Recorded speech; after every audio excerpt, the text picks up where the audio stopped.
Hello, I'm Ollie and this is CriminOlly, where I talk about crime, pulp, horror, that kind of thing. Today, submarines, cowboys and surprisingly sweet slashers. It's my weekly wrap-up.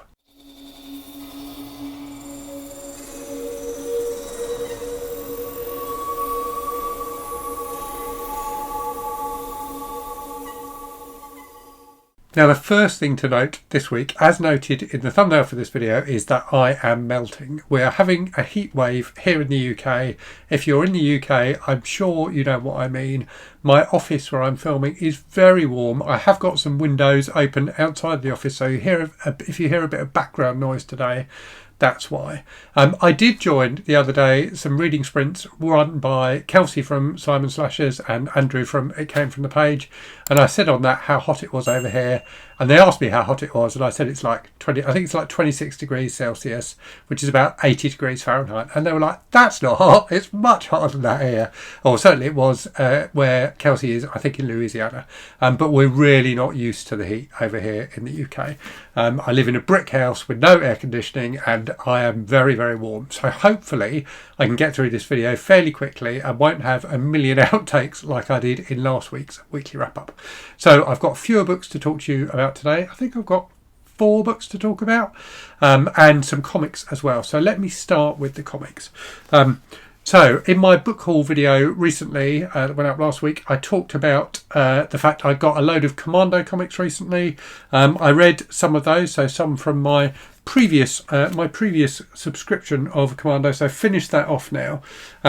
So 4 of those, so let me tell you the ones I read. So I read Glory Hound, which is one of the newer ones, Tankbuster Ace, which is quite fun, and Cross Swords. And best of all, this one, Sergeant Raker Wasted, which is one of the newer ones, had fantastic artwork. I really thought the artwork in this was very good indeed. And it's about a military policeman. I think there's a few of these. I'll be looking out for other ones to see if I can find those.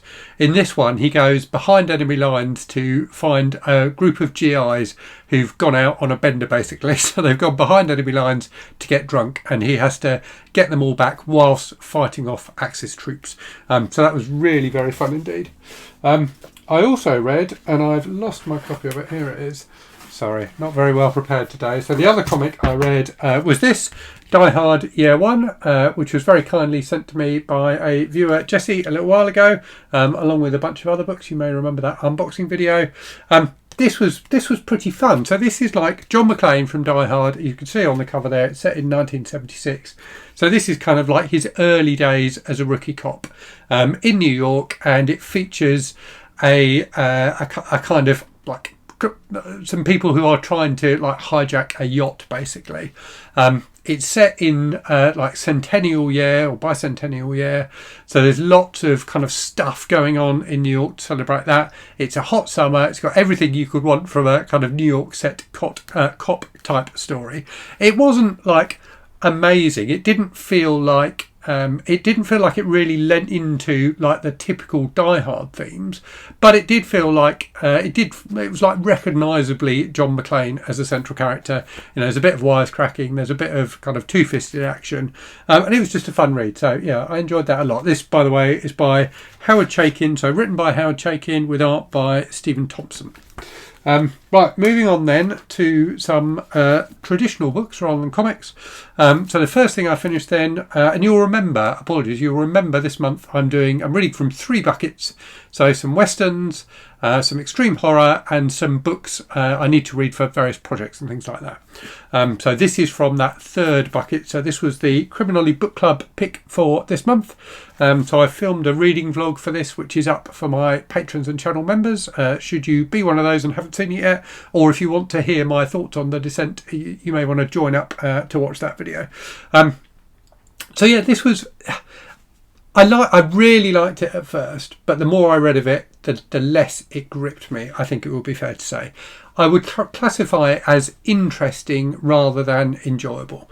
So it's a science fiction novel about the discovery that there are loads of tunnels beneath the earth populated by these kind of humanoid creatures which are referred to as Hadals. And it takes that concept and explores it in loads of different ways. And what that means is there's some quite interesting stuff about, what the impact of a discovery like that would be on society. But it didn't really grip me in terms of having a really solid plot that ran through it. It feels quite disjointed because there's quite often big time skips between the different chapters, which I struggle with a little bit, and you don't always get like consistent characters through them. There are some consistent characters throughout the book, but it does tend to jump around a little bit, and I didn't think it was handled quite as well as it could have been. So I enjoyed it and I found it interesting, but I didn't love it. So yeah, that was that one. After that then, the Surprisingly Sweet Slasher. So this was a book I'd heard of. It was out of print for a long time, and the author has just self-published it, so you can get it again. It's The Summer Is Ended and We Are Not Yet Saved, which I think is a fantastic title, by the way, by Joey Comeau. So this is a Canadian slasher novel, and I like this a lot more than I expected to. So the aforementioned Andrew from It Came from the Page talked about it on his channel some time ago. He really disliked it, and I kind of get why. He said he felt it was mean-spirited, but I didn't take that from it. I found it in a way quite charming.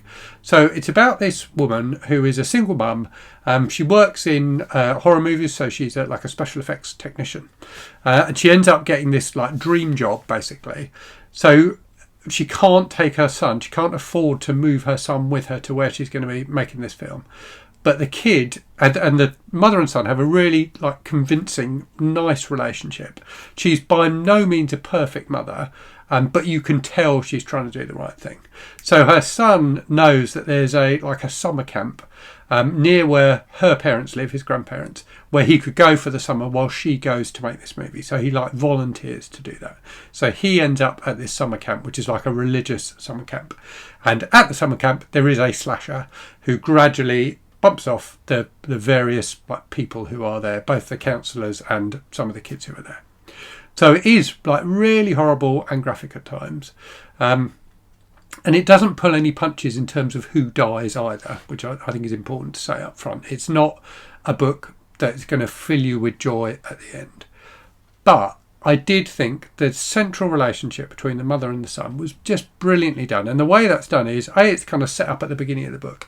And then you get a series of letters that the mum writes to the son, or a series of emails that the mum writes to the son whilst he's at this summer camp. And they're just so sweet, so charming, so convincing. I really fell in love with this mother-son, kind of duo. And it made the impact of the book all the more for me. I really like the book much more than I expected to. It is graphic and horrible at times, but overall I found it really moving and I liked it a lot. After that then, a book I didn't enjoy quite as much. I was expecting to really like this. So this was for June on the Range, the Western themed reading event going on this month. I read Destry Rides Again by Max Brand. So I read a Dr. Kildare book by Max Brand recently and really liked it. This is one of his earlier books, a Western published, I think originally in the 1930s, about this guy called Destry, who's a bit of a kind of desperado type character who gets sent to prison. So he gets arrested for a train robbery which he claims he didn't commit, and tried by a jury of 12 locals, people he knows, and sent to prison. And it's about him after he comes out of prison basically trying to get revenge. So it's quite a standard, if you like, set up, quite an interesting plot, a kind of plot I quite enjoy. I quite like revenge plots, and there is some nice humour in the book as well. Destry is a quite a fun character to read, and particularly the trial scene I found very amusing, where he's kind of calling out the various members of the jury and calling out their faults as individuals. So that part of it I really enjoyed, but overall I just couldn't really get into it. I didn't connect with it nearly as much as I expected to. There is some fun Western type stuff in there, some gunfights and things like that, but yeah, overall I didn't enjoy it that much, I'm afraid. Right, let's move on to Submarines then. So this again is from my kind of bucket of things I'm reading for other reasons. So this one I was reading for the My Novel Life Challenge, where I'm reading a book from every year I've been alive, a novel from every year I've been alive. So this book came out in 1984. It was my original pick for 1984 until it was pointed out to me that one of the rules of the My Novel Life Challenge is you should read books you haven't read before. And I had read The Hunt for Red October before, by obviously Tom Clancy. So I've picked another book from 1984, which I'm probably going to read in the week ahead, but I wanted to reread this anyway, and it was fun. I enjoyed it. It was kind of pretty much like I remembered it, although I think my memory of the movie, which I saw after reading the book, had kind of merged with the book a bit, and I think the movie is tighter in terms of plotting. The book does go on a little bit. It's a bit longer than it needed to be. So you probably know the story. So about a Russian submarine commander, Soviet submarine commander, who steals this experimental new submarine from the Soviet Navy and tries to defect to the West with at least part of his crew. And it's the first book featuring Jack Ryan, Tom Clancy's kind of continuing hero, who in this one is a fairly young, fairly green CIA analyst who figures out something's going on and ends up getting involved in all of it. So where it shines is in the detail. Tom Clancy clearly really knew his stuff. The book was originally published by I think it's called the Naval Institute Press, so it was originally published by, the Navy rather than a traditional publisher. And you can feel that, that kind of verisimilitude, if that's the right word. It feels really convincing in terms of some of the detail of naval operations and things like that, and the detail of how submarines work, and also how the hierarchy in the Navy works, and the CIA too. So that side of it is really, really interesting. It's got some great, kind of action type scenes as well, particularly towards the end. But I did feel like the pacing was definitely off a little bit. There's a bit kind of, I guess it's kind of like the third quarter of the book that I felt dragged a little bit, and it's just got lots of stuff about how fantastic America is and how all the Russian sailors are delighted to be in America and not in the Soviet Union anymore. And then the book kind of comes round again, and the final quarter is really, really tense and exciting. So it ends well, but yeah, I felt like certainly parts of it could have been trimmed out. And the other thing that's surprising is there's very little interaction between Jack Ryan and the Russian submarine commander. So in the movie, I remember, Sean Connery is kind of what you think of when you think of that movie. In the book, he's not really in it that much. He's in it a bit, but he's not in it nearly as much as he was in the film. So yeah, that kind of like growing friendship and admiration between the submarine commander and Jack Ryan doesn't really happen in the book as much as it does in the film. But yeah, I enjoyed it anyway. So I finished that this morning. I've just started another extreme horror book, The Big Head by Edward Lee. I haven't actually got into the book yet. I'm just reading the introduction at the moment. So that will be what I finish next. I've heard that it's really, really, really, really gross. So yes, we shall see what I make of that. So that's what I've been reading this week. In terms of channel stuff then, in the last week then you've had my review of Children of the Black Sabbath, a French-Canadian kind of literary horror novel by Anne Hébert.